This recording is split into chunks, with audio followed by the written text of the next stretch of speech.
Sharing the Mohawk spirit with the world by celebrating Akwesasne's environment, language, and heritage is part of the mission for Akwesasne Cultural Tourism. For me, the passion there, of course, it's because it's preserving our history. It's bringing our history to life in a form that we can share that with others. This began many years ago, back I believe in 2009.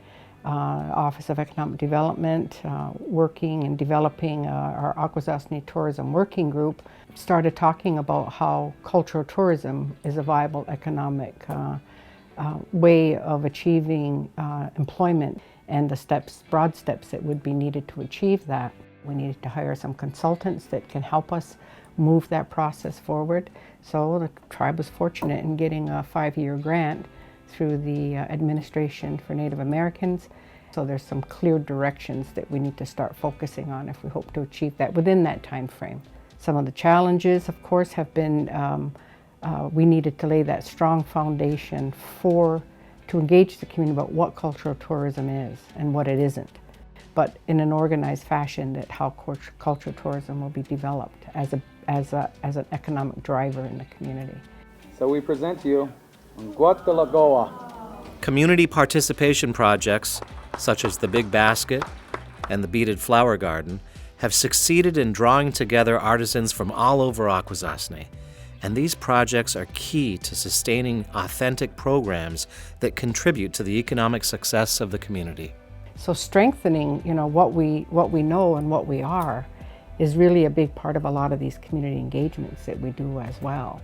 We're very proud of our artisans because our art and the people that retain all those skills, that's really speaks to what we can represent in our cultural tourism endeavors as well.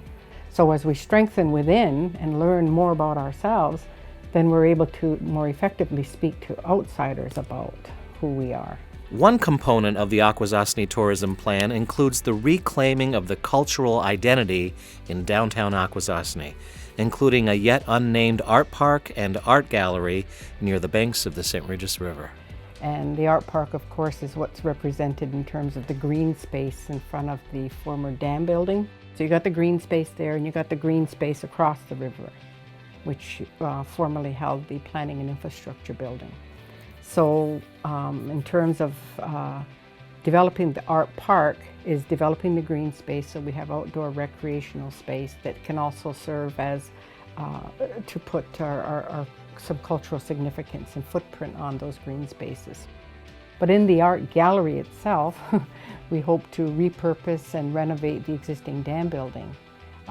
And it's been set aside, the tribe has granted us the opportunity to develop that as part of our cultural tourism. Another ambitious goal is to establish a new Akwesasne Heritage Complex, which will house a library, cultural archives, and a museum. Well, I think one of the things that we look at with developing the Heritage Complex, right off the bat, we know that there's expectations that we need to maintain. There's been a lot of great recommendations over the years and different reports that have looked at our archival requirements. What do we want in our museum? We know we need to embrace new technologies. In the archives, for example, there's a lot of climate control issues. So we know that things could become very expensive.